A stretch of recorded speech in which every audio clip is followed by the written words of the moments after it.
Olá, gente peregrina! Olá, gente membresina! Atendendo a pedidos.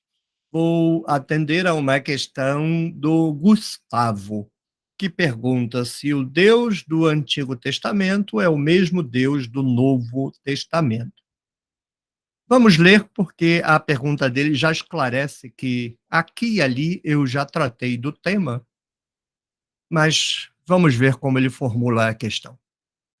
Aí está. Gustavo T.M.2258. Gustavo. Professor, e quanto à grande pergunta pertinente entre os crentes, o Deus do Antigo Testamento é diferente do Deus do Novo Testamento? Eu sei, a resposta é óbvia. Bem, óbvia para quem? Porém, eu acho que seria um vídeo muito educativo para incautos. Não só para incautos, Gustavo. Há muita gente que não é incauta, mas honestamente se faz a pergunta. E para a gente paraquedina. Para a gente paraquedina é um bom vídeo mesmo. Não sei se você já gravou um vídeo falando disso, procurei e não achei. Um vídeo específico falando disso, não, já tratei disso como conteúdo de outros vídeos que tratavam de teologia, da questão assim muito própria. Há muita fala de improviso nos vídeos. Então, quase nenhum vídeo meu sobre um determinado tema fala exclusivamente daquele tema.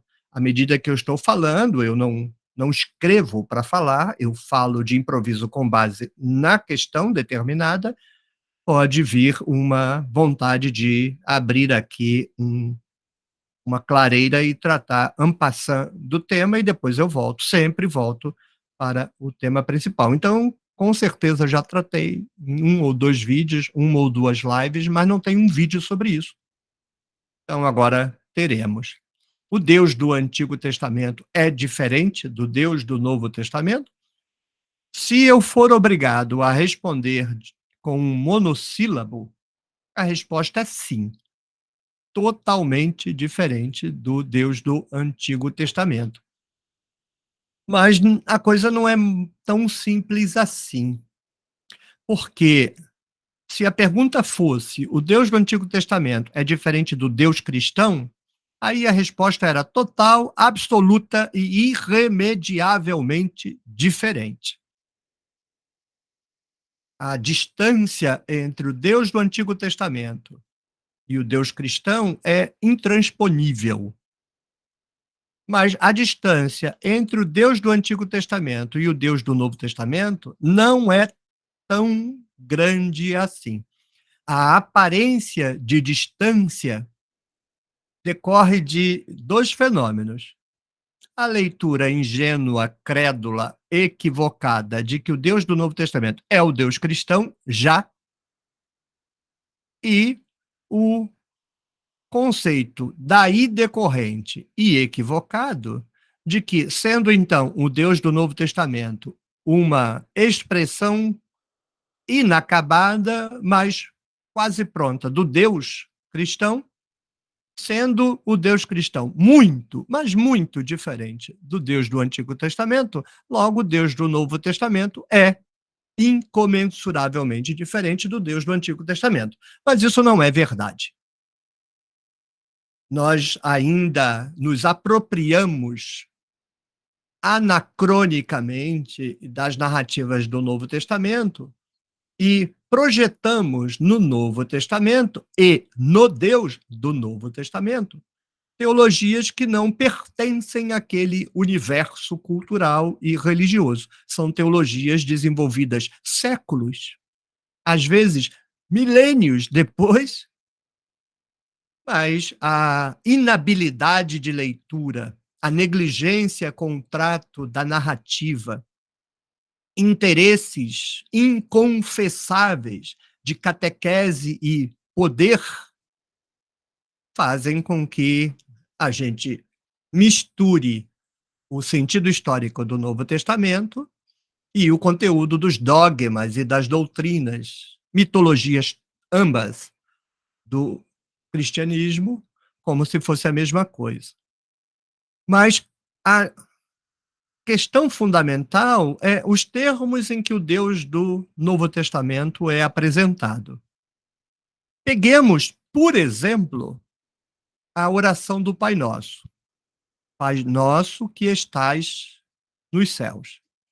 Bem, o cristão vai ler esta declaração e repeti-la de modo totalmente errado. Não há um cristão que não leia errado e não ore errado. Isso por quê? Porque quando ele falar Pai nosso que estás nos céus, ele já vai interpretar céu do ponto de vista cristão,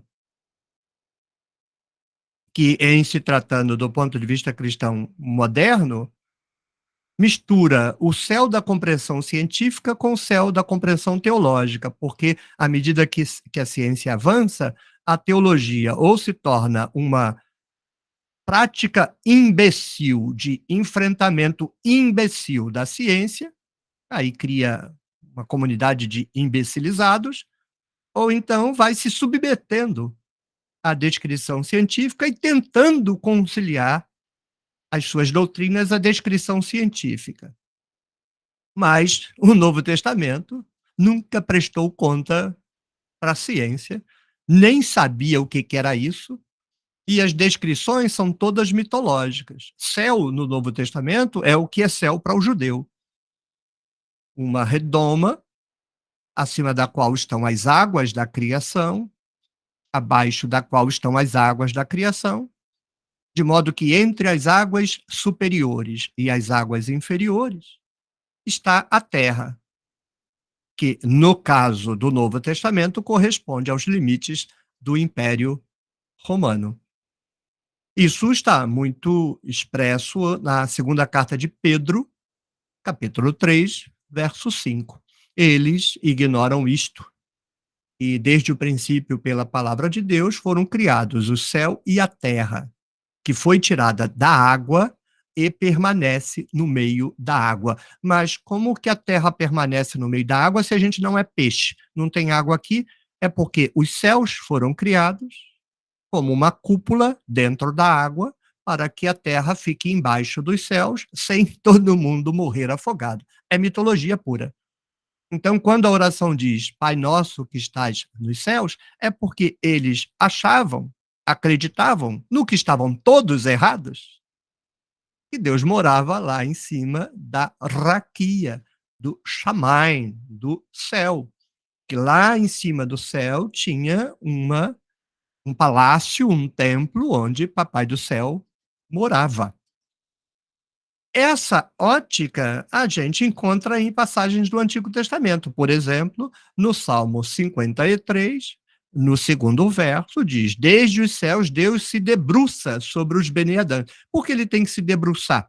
Porque na imaginação teológica, mitológica dos escritores e da cultura judaica de modo geral, Deus morava num palácio lá em cima da raquia, da cúpula fixa que separava as águas de baixo das águas de cima, para manter esse ecúmeno, que nesse caso é Judá, fora das águas, para as pessoas e os animais não morrerem afogados, já que peixes não são, ficava o palácio templo de Deus. Então, para ele poder olhar para o palácio templo de Jerusalém, ele precisa se curvar.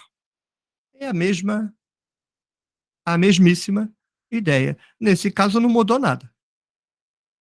O pensamento que controla os movimentos, as imagens, a compreensão da instalação física do Deus do Antigo Testamento permanece no Novo Testamento. Mas por que que a gente não vê? Não vê, primeiro, porque não sabe nada de Antigo Testamento. Você vai falar para um crente que céu na Bíblia é uma redoma, tem água lá em cima, tem água lá embaixo, o camarada vai entrar em desespero, porque das duas uma. Ou ele segue a ciência, e aí, seguindo a ciência, leva um tiro no pé com as suas tonterias doutrinárias, ou então ele segue a mitologia da Bíblia e vai ser obrigado a compreender que a Bíblia está toda construída em cima de mitologia. E se é mitologia, claro, de que tem água lá em cima e água lá embaixo, porque não tem água lá em cima nem água lá embaixo, será mitologia também que Jesus ressuscitou? Claro que é. Que Jesus foi para o céu? Claro que é. Que vai voltar? Claro que é. Tudo mitologia. Então, coitado, o crente fica entre a cruz e a caldeirinha. Então, ele não tem a mínima ideia. Então, quando ele lê o Novo Testamento, ele interpreta a partir da sua cosmovisão. Pai nosso que estás nos céus. Ah, é o céu invisível, sobrenatural, o céu que o pastor ensinou, que o padre ensinou. Aí ele diz, Pai que está no céu, e aí depois na aula de catequese, ele fala, Deus é onipresente. Aí você, mas peraí, se ele é onipresente, como é que ele está no céu? Não, porque ele está no céu, aí ele está também no banheiro das casas, ele está lá na peixaria, ele está em todo canto. Aí eu pergunto, ele está no inferno também? Essas tonterias teológicas, mas que são perguntas lógicas, né? Ele está no céu ou está em todo canto?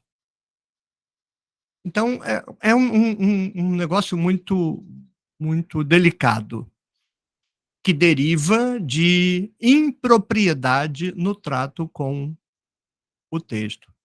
Além disso, o Deus do Novo Testamento, a despeito de que ele começa a sofrer uma transformação por pressão dos grupos judaicos que se convertem à mitologia hermenêutica dos judeus que aderiram a Jesus e o transformaram num cordeiro, então começam a juntar uma alegoria judaico dita já cristã e começam a entrar no mundo greco-romano e se apropriar de elementos da tradição greco-romana e sobrepor esses elementos de tradição sobre a representação que até então se faziam sobre Jesus e sobre Deus. Então Deus já começa a sofrer uma pressão de transformação na sua configuração, no modo como o Novo Testamento o apresenta.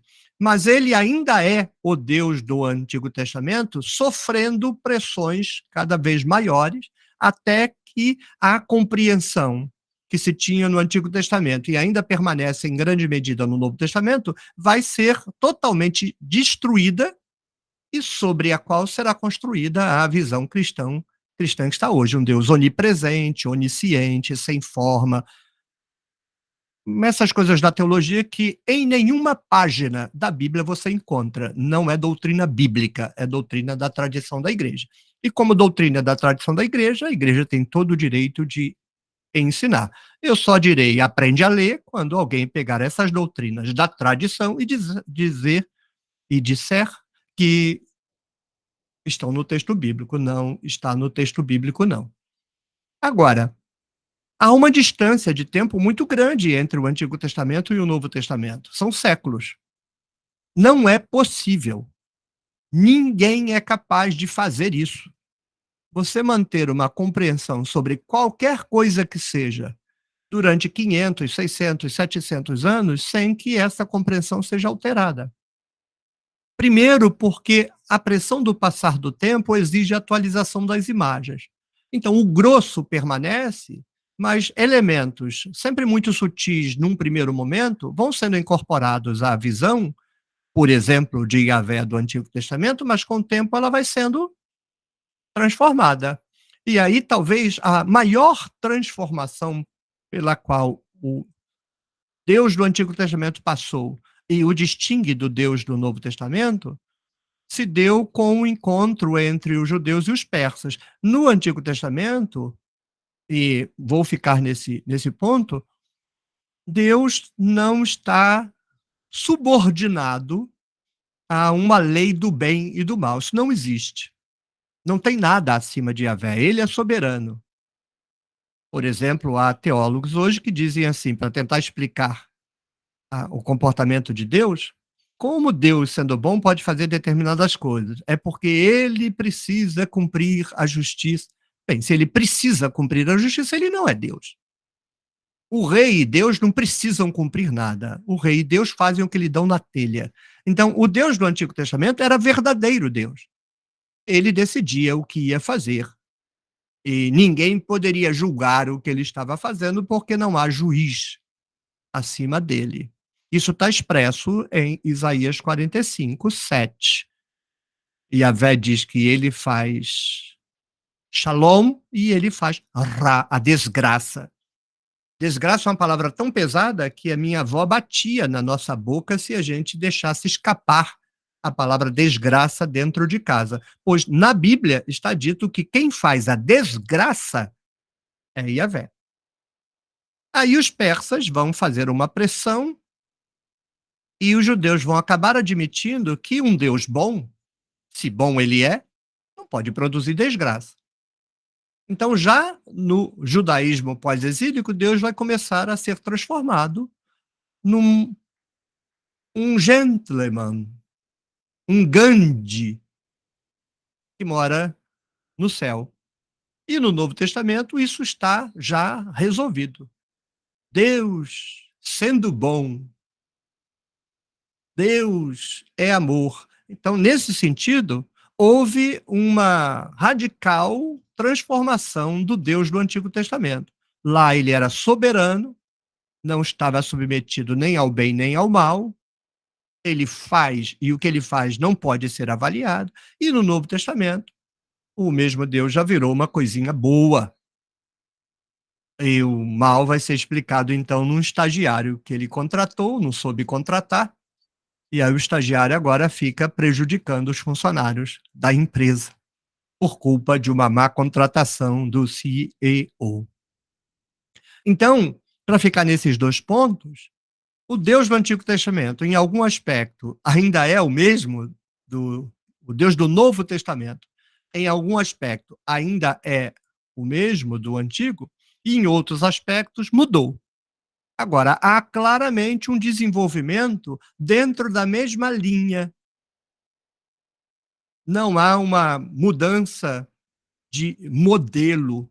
O Deus do Novo Testamento segue o mesmo modelo mitológico do Deus do Antigo Testamento. O Deus cristão não. O Deus cristão é outra coisa. O Deus cristão não tem mais nada a ver com o modelo do Novo Testamento, nem com o modelo do Antigo Testamento. Pensou alguns atributos, por exemplo, vão dizer que ele é todo-poderoso e bom. E aí vai dar uma dor de cabeça, porque se ele é todo-poderoso e ao mesmo tempo bom, então como é que as crianças são estupradas? Ou seja, a teologia cristã rompeu com o desenvolvimento histórico do judaísmo para dentro do Novo Testamento, porque era judaísmo. Já o cristianismo virou outra coisa, e virando outra coisa, eles se apropriaram muito mais do pensamento grego e destruíram o modelo, o conceito básico com o qual se construía a divindade do Antigo Testamento, a divindade do Novo Testamento, mesmo procedendo a transformações históricas contínuas nesse modelo. Tá, professor, mas então a gente não poderia dizer que o Deus cristão é um desenvolvimento dentro dessa linha? Não. É um desenvolvimento, mas ela rompe. O Deus do cristianismo rompeu. Não tem mais parte nenhuma com o modelo de desenvolvimento de Deus no Antigo Testamento e no Novo Testamento, porque lá ele tinha forma, lá ele não era onipresente, lá ele não é onisciente, lá ele não é todo-poderoso. Esses atributos que estão presentes no cristianismo são invenções do cristianismo, da filosofia vendida à teologia, e não encontram fundamento em nenhuma página do Antigo e do Novo Testamento. Então, não. É óbvio que, do ponto de vista histórico, o Deus cristão é um desenvolvimento da ideia humana do divino. Mas o modelo, o paradigma dentro do qual o processo de pensar o divino no Antigo Testamento e no Novo Testamento é o mesmo paradigma, só foi sofrendo atualizações históricas. Mas o Deus cristão rompeu com o paradigma, é outra coisa, não tem nenhuma relação entre o Deus cristão e o modelo de pensar Deus no Antigo Testamento e no Novo Testamento. Por outro lado, o Deus do Novo Testamento é a transformação mais ou menos radical, mas dentro do mesmo paradigma do Deus do Antigo Testamento. Espero que tenha sido esclarecedor. Um peregrino escreveu: "Professor, o senhor anda meio que duvidando do que o senhor fala, porque o senhor insiste muito na possibilidade de estar errado". Não, querido. Bel não gosta que eu fale querido porque é cínico e hipócrita, e eu estou sendo cínico e hipócrita e não convém. Não, você insistir na possibilidade de estar errado é só respeito às pessoas. É que nós vivemos num meio religioso onde não há respeito às pessoas, onde se mente despudoradamente para as pessoas nos púlpitos, nos livros, nos canais, em todo lugar a mentira impera. Quando você encontra alguém que tem horror a enganar os outros, a manipular os outros, e que tem consciência neurótica de que, ainda que tudo o que diga faça sentido e possa ser enfrentado numa contestação, pode estar errado. Então, eu não me conto entre esses que batem no peito e, ainda que não digam, pensem: se eu estou dizendo, só pode ser verdade. Não, eu me conto entre aqueles que pensam assim: sou humano, acredito que o que eu estou dizendo está certo, mas sou humano, pode estar errado. Não tem nada a ver com não acreditar no que está falando ou perder a confiança. Muito pelo contrário. Confio tanto no meu taco que não tenho problema nenhum em dizer que eu posso estar errado. Não tenho problemas psicológicos. Nesse campo, não. Se você gostou, clique no joinha, deixe o seu comentário, compartilhe o vídeo com sua rede de contatos, torne-se membro do clube de membros da Tenda do Necromante. Tchau, tchau, até o próximo vídeo.